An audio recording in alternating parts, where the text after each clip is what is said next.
Okay, remember that they're changing my voice. To help you understand Luke 14 more, I made about 4 or 5 points here where I talk about the differences between whiteness, being whitewashed, and being white racially. At this point in time, before my flesh dies, okay, where all races after my flesh dies will be cut off from God, except for individuals who obeyed God through me in time, which is probably going to be nobody, and my parents, who are blameless, because they bore the fruit of having me, and the exact way they proceeded in life, and so on and so forth. Okay, at this point in time, it doesn't matter if you're white racially. After I'm gone, okay, every race will be cut off from God, but some races will be more to blame, right? So some races were in charge. I mean, if black people were in charge, it'd be fair to say that they were, disproportionately to blame.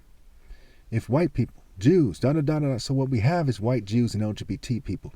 Just like in the story, the Romans crucified Christ while they're being encouraged to do so by Jews. And the Romans included LGBT people and various token minorities from various regions. And that's part of the story. And so Rome bears that disgrace to that degree. And just like Isaiah, who was a Jew, who's chastising Jews for what they did and what they've done historically, especially since Moses, okay, they bore that shame. As it says in the Bible, right, they became a byword amongst the nations. That's not the same as racism. So we're going to explore the differences between whiteness, being whitewashed, and being white racially. So you can understand why my arguments aren't racist. They're just factual. Point number 1. I do not care what someone's race is. Whatever pros and cons there are whatever pros and cons there are. I look at character, heart, and motives to determine someone's worth. These things do connect to heritage, but heritage is not the determinant until my flesh dies. Then eventually everyone's heritage is evil on a spectrum with no way back. Except my parents and whoever obeyed God through me, and no one should reproduce no matter what. Again, no one should reproduce no matter what. Being white racially does not mean that someone defaults with choosing a white spirit, way, path, or belief system. However, they seem to more naturally come into whiteness than other groups, as they are sort of bred into it. The words cult, culture, and cultivation are connected. And so Hebrew is an Afro-Asiatic language. Okay, that does not mean that God's spirit is, a South African mixed with a Chinese person. It's a very specific way that it's Afro-Asiatic, so to speak. And part of it is the Near East, right? The Orient, right, extends further than people think. There's the Far East, there's the Near East, right, the Middle East, what have you. So what it's referring to is when Nimrod, Ham begot Cush, Cush begot Nimrod in Africa, and Nimrod founded Babylon. And Abraham was from Babylon. And so the spirit he was in, he's being ruled by the Royal African Falcon Martial Art Order. Okay, if you read between the lines what they're getting at. And so it's an African martial arts spirit. And Abraham was very well aware of the proverbial saying that's brought up in Genesis 10, like Nimrod, a mighty warrior before the Lord. And there's other sayings, like the blind and lame will never enter the palace, right? Those who aren't in a martial arts spirit are said to be blind, right? They don't have that falcon vision. As opposed to the jackals, right? The hawk and the falcon are like the same. And the hawk is said to spread its wings by the wisdom of God and fly south. And southern Egypt was south of northern Egypt. And Cush was south of Egypt. And the word Egypt is in the Bible more than the word Israel. And the word Israel is a play on words for Israel. And you have Abraham, A-B, Raham, and champion C-Ham, Pion, and On is Ayunu. It's in Genesis 41:45. It's where Joseph married Asenath, who was the daughter of Potiphar, who was the high priest of Ra. Okay? Now, why didn't God say, hey, you can't do that? Because you're prostituting yourself to another god. Because Ra in Egypt is their attempt to connect to God. Okay? But Ra, the word Ra in Hebrew means evil, and it says in the Old Testament, woe to you who call good evil and evil good. And that goes back to the Tower of Babel and language in Babylon. You see what I'm saying? Straightforward. Point number 2. Listen carefully here. Whiteness is a spirit and a culture that was formed by Zeus, who is an evil deity of rape by deception first and foremost, and his followers lived the principles of evil. Again, I am not saying that whiteness is the same as being racially white. Being white racially does not mean that someone defaults with choosing a white spirit, way, path, or belief system. But when you look at Christ in the story, this is somebody who's in an Afro-Asiatic spirit. Okay, he's in the outskirts of the Roman Empire, so to speak, right? You know, it doesn't go much further than Israel, right? Jerusalem, Judea, what have you, Bethlehem, Nazareth. It doesn't go much further than that. It's like in the outskirts. So the people dead center in the city of Rome are in a white spirit. And Christ is in an Afro-Asiatic spirit, the language, the spirit. That's why it says in Revelation, the water stands for the peoples, the nations, the multitudes, the languages. It's like the same thing. So the same language is the same kind of mixture of the people. And the heart of that people is Nimrod.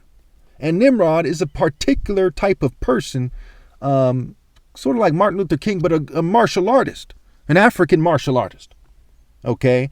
Who, when he's explaining his African culture to people in the Middle East, it has an Afro-Asiatic spirit. So the spirit of God is God's spirit. It's first explained in African as an African spirit. Then it's explained as an Afro-Asiatic spirit. Then the white man dropped the ball symbolically when he crucified Christ, and it was the religion was hijacked by the greedy cults, guilds, and groupings in Rome.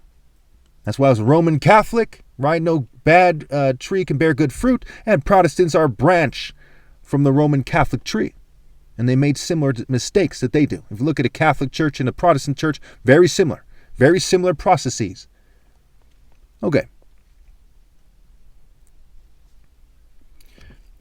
Point number 3. Whiteness is more than just white fragility, white denial, white guilt, and white privilege that countless white people admit that it is. Whiteness also includes shallowness, disassociation, recklessness, at times a false presentation of discipline and organization, chasing fantasies, ditziness, foolishness, greed, immorality, and being unfocused. Don't forget a spirit of plotting on others, especially non-whites, a spirit of putting on a show, a spirit of lying about what is ideal, a spirit of lying while people are dying. Rhyme and reason. Those words are similar for a reason. Rhea's son, reason. And who's the son of Rhea? Zeus. Rhea is the wife of Saturn, aka Cronus. And they are the parents of Zeus. And Rhea, R-H-E-A, scrambled, is Hera. And R-H-E-A can also be written R-E-A because of sounds, right? Reason, Rhea's son, in their own language. Whites is Y-set. Not a coincidence. Now, you see in white culture popularly, they say, you know, play that funky music, white boy. There's a movie called White Boys, okay? Cowboy. Instead of being a man, virtue means man. They say boy. Now, again, I'm not racist. I don't give a fuck if you're white. I don't give a fuck if you're black or not. I don't care about that. I'm part white. These are the facts here. White people themselves are more likely to admit that I'm right if put on the spot than to say that I'm wrong. So how the hell could that be racist? Point number 4. When a righteous person sees a white person who accepts the culture of Zeus, which people know as whiteness, which also includes every church you can think of, he might feel the need to call them names while venting when no one is looking. I do not say this to insult people. I do not. But to clarify a serious issue that is confusing to many people. They get it on some level, but they do not organize their thoughts and appreciate. So why am I saying this? If you saw me, in my room, and they're fuming me and they're poisoning me and I'm pissed off, I might start calling them names. That does not mean that I'm racist. It means that when somebody's evil and they take on the cult of the flesh and they're in the spirit of paganism and Satanism and they're twisting what the spirit of God is, trying to favor their race and in a white spirit, what have you, okay, and they're subtly and otherwise being racist towards you. They're like, hey, you're not white enough to be in the spirit of God, man. You see what I'm saying? You're like to say, well, fuck you, but you blank, blank, blank, blank, blank, when no one's looking. That's not the same as grabbing somebody by the shirt collar and saying a bunch of racist things.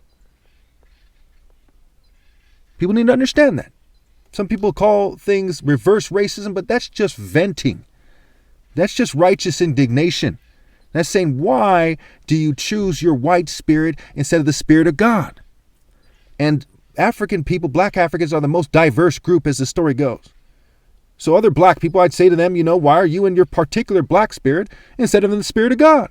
But the main problem here in the world and in the West, especially in America, is people in a white spirit. They're whitewashed, not blackwashed. For the most part, they're whites and white Jews and whitewashed people, token minorities. That's the problem. And they're leading everyone astray. And they're telling people who aren't to act like complete idiots so they can pretend that they're in the spirit of God. That is fucking sick. Beware of wolves in sheep's clothes. And the word wolf, W-O-L-F, spelled backwards, is F-L-O-W. Your flow. Is your flow whiteness? Or is your flow in the Royal African Falcon top martial artist order? Now, who among you thinks I'm wrong? I'll debate you at any time. I'll also debate you on my motives. You think I'm saying this as some kind of racial supremacist? I don't give a damn about racial supremacy. I'm not a member of any black supremacist group. I'm saying this because it's true, and it needs to be said, and it clarifies Luke 14, especially. And don't forget, they say hate speech, right? I had to, my goodness, especially verse 26. If anyone comes to me and does not hate father and mother, wife and children, brother and sister, yes, even their own life, such a person cannot be my disciple. If you do not hate the spirit of rejecting God for white supremacy, which is what whiteness is. And basically all of you are in it. It's a spectrum. It has variations in a spectrum. If you do not hate that to the point where you reject it, you refuse to be a part of it, then you are not a person of God.